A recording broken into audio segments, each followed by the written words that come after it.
Soccer is a lifestyle.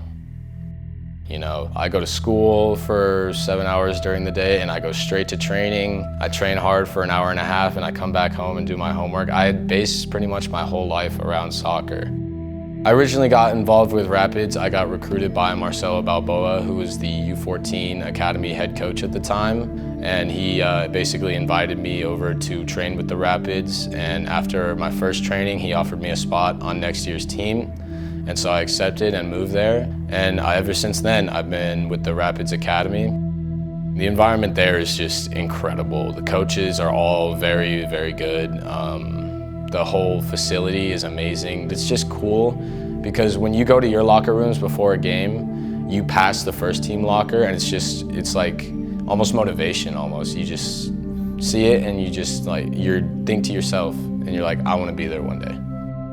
Soccer has been really special to me ever since I really started playing. I loved it always more than any sport I ever played, and it's just because there's so many different things about the game that make it unique. It's not like a play-by-play game like football. You think on the fly. There's so many different situations about it, and you have to be ready for every single situation in order to be a good player. There's a couple players within the academy a little bit older than me that have trained with the first team. You hear that, you know, Yappy's training with the first team this week, and you're like, oh, okay, he's probably gonna do good. And he comes back and he's like, man, the whole level changes. Everyone has a reason to be there. Like, you think stepping from U17 to U18 is a big jump. It's the U19 at the pro level is just incredible.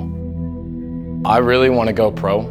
That's been my goal ever since I was a kid. The one thing I really think I just need to have is just that mental toughness, you know, never giving up, always wanting to be there, putting your team first, and really just working hard, be the first one there, last one to leave, and always be the hardest worker. You know, the way coronavirus has impacted soccer these past couple months, it's been a rough change, but it's almost a necessary change. Just think about how blessed we are to be able to play the sport we love, even during a pandemic. You get there on that field, on the nice grass, and you're just like, wow, this is like a true blessing to be able to play here with this whole situation and to be with your friends and your brothers and your teammates.